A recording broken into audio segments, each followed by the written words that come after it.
Hello and welcome to this very first video in the membership section. And today we are going to talk about the second house from a slightly different angle. I'll tell you a little bit about my placements as well, what they indicate. And this will be like a presentation style webinar. So first of all, there are 12 houses in the astrological chart, and the second house is the house connected to our financial security and stability in our life. This is the so-called house of money, finances, our income stream, our self-worth as well. But at the same time, this is also the house of financial independence. This is the house that describes, symbolizes how we earn income through our own, or money generally, how we generate income wealth through our own skills and talents.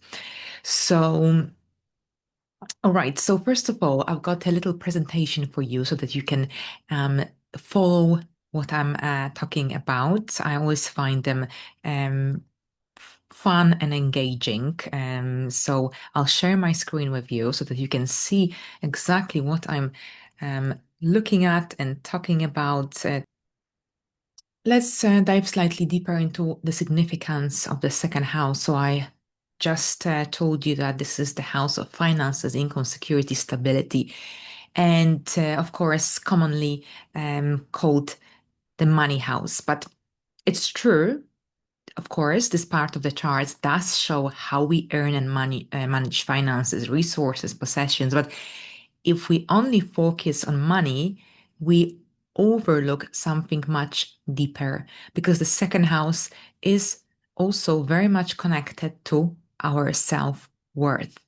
And it generally reveals how we value ourselves. This is the house of our personal values. This is the house that indicates what we believe we deserve and how confident we are in our ability to support ourselves. So here's the thing, money and self-worth are always connected. If you feel secure and if you feel like you deserve, you are more likely to attract and hold on to abundance, financial fulfillment, financial success. But if you doubt your worth, then money is likely to slip through your fingers, or perhaps it might never feel like you've got enough. Now, the second house reflects the link between our inner confidence and the outer resources. So when we work with it consciously, then the second house can really, really teach us not just how to earn, but also how to honor our values. And this brings us to the next slide. What the second house represents. So traditionally, the second house rules income, possessions, and everything we use to survive. It shows how we build a sense of stability, how we build a sense of security in life. But in a modern context, it goes much deeper because the second house is also about the stories that we tell ourselves about the value, both our own and the world's. So, a few questions here. Um, do you measure your worth through hard work, through creativity, through material stability, or perhaps through freedom? Do you believe that you deserve to be supported, or perhaps do you constantly question whether you have enough? So, this is where the second house becomes so personal because it shows not only how money flows in our lives, but also the patterns that shape our confidence, our sense of confidence, our relationship with possessions, resources, finances, but also our sense of stability. Now, before we go any further, I just wanted to also share a little bit of my own story. I've got Saturn and Uranus both retrograde in my second house of Sagittarius. So here, my the ruler of the second house is Jupiter, and Jupiter is in the sixth house of work and daily routines in the sign of Aries. So this combination has defined much of my relationship with money and also with worth. Now, the Saturn in the second house, it's not an easy placement because Saturn is a karmic planet, is our teacher. Saturn often brings lessons of responsibility, patience. It brings delays wherever it's placed in our birth chart. So here with Saturn retrograde, the lessons, or the lessons, if you will, turn inward. So I grew up in a strong sense that I needed to earn my value, that stability wouldn't come easily or immediately or automatically. And for much of my life, I carried this inner voice that said that I needed to work harder, that I wasn't there yet. Now, when it comes to Uranus in my second house, Uranus brings instability, unpredictability, inconsistency as well. So it's also retrograde to top it up. And with Uranus retrograde in the second house, it often works on a subtle internal level here. Again, internal energy inward because of the retrograde phase of a planet in the second house. So here for me, this meant that money rarely flowed in a straight forward way, in a straight line. And instead, I went through sudden changes in my financial sector, unexpected opportunities, but also disruptions that shaped my financial life. And at times it was very unsettling because it was so unpredictable. But at the same time, Uranus also gave me a lot of freedom to break away from traditional paths, freedom to build a life that's uniquely my own. And then there's also Jupiter, the ruler of my second house, in the sixth house of Aries.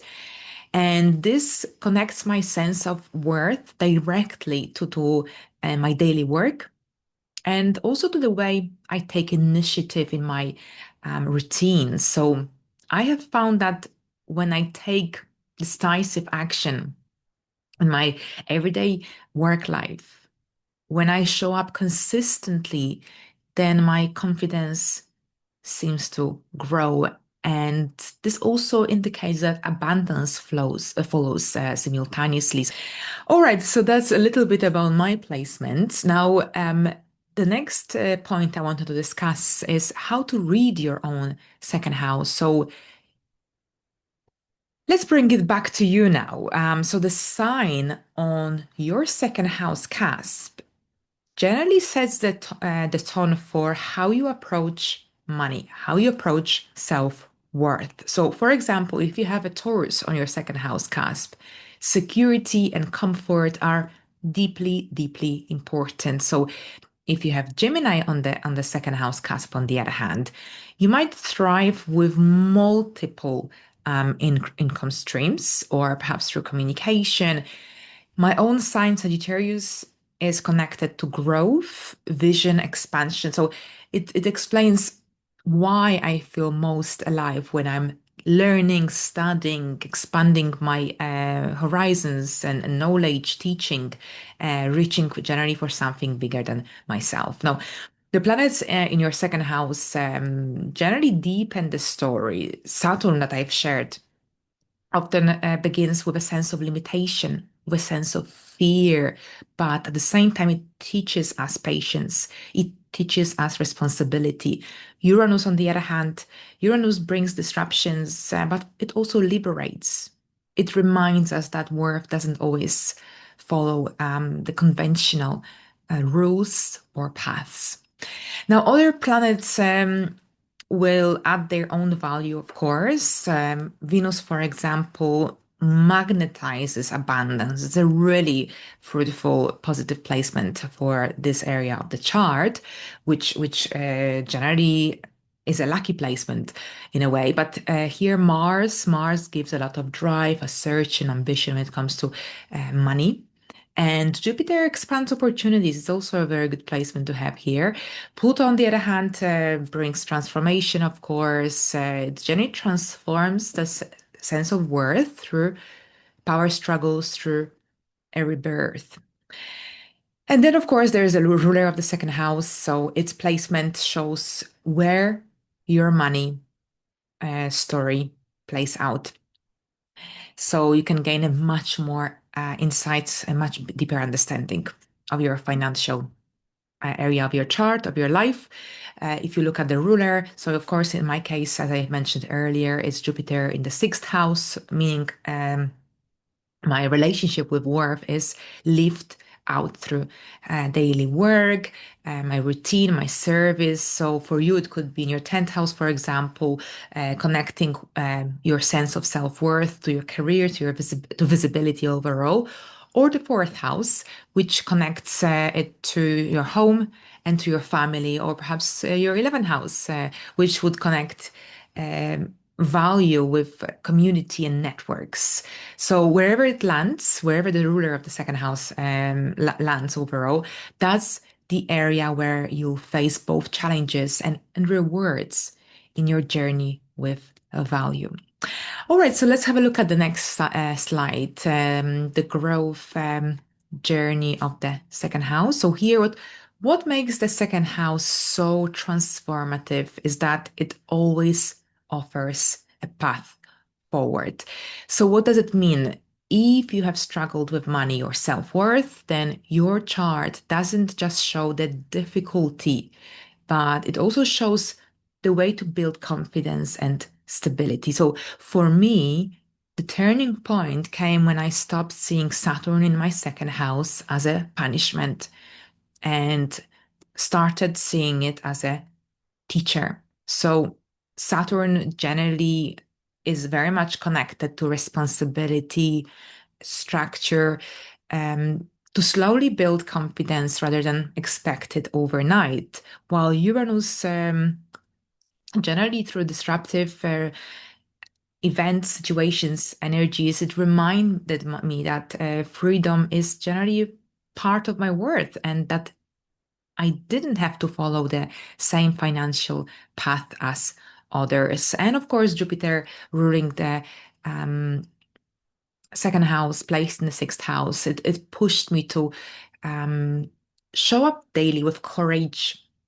It also helps with self motivation and with the ability to take the initiative, even um, when I feel or felt in the past afraid. So when we align the lessons from the second house and the ruler of the second house placed within our chart, then money can stop feeling like survival. It generally can become an expression of our values. So, a few more points as we come to the end of this webinar. So, if you want to strengthen your relationship with self-worth, this generally you need to start by exploring your second house, sign and ruler, and also generally notice how those themes already show up in your life. Try to also reflect on whether your current money story feels aligned or perhaps does it feel limiting. All right, so here the second house is generally one of the most personal places in the birth chart. Why? Because it describes how we value ourselves, how we pursue stability, and also it shows us or teaches us and about the lessons that we'll face around money and worth. So for me, it has been a lifelong teacher, of course, the second house and Saturn especially, and sometimes strict, sometimes disruptive, but always guiding me back to the truth that worth isn't something that we chase, it's something that we claim. And this is something really significant to remember because your second house holds that same invitation. And when you understand its sign, its ruler, any planets placed in this area of the chart, in this house, then you will uncover your own unique path to confidence, to abundance, to financial fulfillment as well. All right, so thank you so much. This is what I've got for you today. All the very best, and until the next time, bye for now.